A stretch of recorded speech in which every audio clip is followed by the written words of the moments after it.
សុបត្រីក្រហមនេះអូក្នុង TikTok គឺឃើញរហូតចឹងហើយសម្រាប់ពីមុខហ្នឹងធ្វើមិនឲ្យតន់ត្រេនគេបងប្អូនបើមិនចាញ់ធ្វើទេគឺអត់បានទេដោយសារតែយើងចង់ដឹងពីរសជាតិតចឹងហើយសម្រាប់សុបត្រីក្រហមនេះពេលដែលធ្វើចេញមករសជាតិបងប្អូនគឺឆ្ងាញ់មែនតាអញ្ចឹងមិនឃើញអ្នកគេសបោធ្វើញ៉ាំណាបើងាកកលេចមកមើលគ្រឿងក្រៅវិញគឺកាន់តែងាយស្រួលទៀតបងប្អូនអត់មានអីច្រើនមុខប្រហែលទេគ្រឿងដែលធ្វើឲ្យក្លិនស៊ុបរបស់យើងឈ្ងុយនោះមានដូចជាគល់ស្លឹកគ្រៃរំដេងស្លឹកក្រូចហើយនិងខ្ទឹមក្រហមម្ទេសឆ្អើរក៏យើងលេងដើម្បីឲ្យពណ៌ក្រហមស្អាតត្រីវិញគឺខ្ញុំប្រើតាំងពីក្បាលត្រីសាម៉ុនហើយនិងត្រីក្រហមម្ទេសស្រស់គឺយើងដាក់ដើម្បីធ្វើទឹកត្រីញ៉ាំណា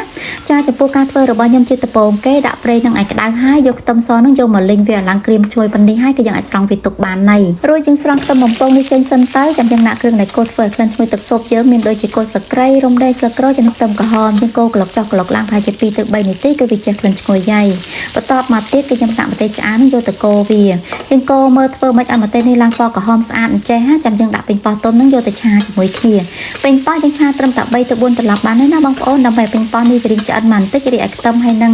គល់ស្លឹកគ្រៃនឹងក៏វាចេះក្លិនឈ្ងុយបានល្អដែរបន្ទាប់ពីយើងលីងបានប៉ុណ្្នឹងហើយគឺខ្ញុំចាប់ផ្ដើមចាក់ទឹកដូងចូលមកផ្លែទៀតណាទឹកដូងគឺយើងរើដូងណាដែលរាងទឹកផ្អែមបន្តិចមកទឹកធម្មតាយើងដាក់ចូលមួយចានស្លថែមទៀតទឹកត្រីចំនួន3ស្លាបព្រាបាយបន្ទាប់ពីដាក់ទឹកត្រីហើយម្សៅស៊ុប1ស្លាបព្រាកាហ្វេអំបិល1ស្លាបព្រាកាហ្វេកន្លះប៊ីចេងកន្លះស្លាបព្រាកាហ្វេស្ករសឬក៏ស្ករអំពៅដូចខ្ញុំក៏បានដែរប្រើចំនួន1ស្លាបព្រាបាយហើយចុងក្រោយគេគឺជាទឹកអំពិលទុំចំនួន4ស្លាបព្រាបាយ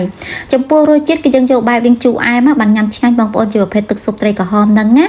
ចាបន្ទាប់ពីខ្ញុំដាក់គ្រឿងក្រៅមើលថាត្រូវរសជាតិដែលខ្ញុំចង់បានហើយគឺយើងដាក់ឆ្អឹងត្រីក្រហមដែលយើងភ្លាសាច់ហ្នឹងគឺយើងកំចោលវាអីយកឆ្អឹងហ្នឹងមករងាស់ទឹកស៊ុបគឺមានជាតិណាស់ពេលដែលខ្ញុំដាក់សាច់ឆ្អឹងត្រីនេះចូលរងាស់គឺខ្ទង់ប្រហែលជា10នាទីអីគឺខ្ញុំស្រង់គ្រឿងក្រៅទាំងអស់នេះចេញហ្មងគឺយើងយកតែទឹកស៊ុបទេណាដើម្បីត្រៀមញ៉ាំខ្ញុំផ្ទេទៅកូនឆ្នាំងមួយទៀតបន្ទាប់មកខ្ញុំចាប់ផ្ដើមដាក់ក្បាលត្រីសាម៉ុនហ្នឹងចូលទៅញ៉ាំតែម្ដងចំពោះការដាក់ក្បាលត្រីសាម៉ុនចូលខ្ញុំក៏បានថែមខ្ទឹមបំពងហ្នឹងចូលមកបន្តិចបងគ្រឿងក្រៅបន្លែមកបន្តិចចូលមកបងប្អូនមានអីគឺដាក់ហ្នឹងមិនណាសម្រាប់បន្លែប្រមាណមុខនេះគឺត្រូវមែនទែនជាប្រភេទស៊ុបត្រីក្រហមជូរអែមហ្នឹងណាមានតាំងពីម្នាស់សយងចេកកៅអៅឈូក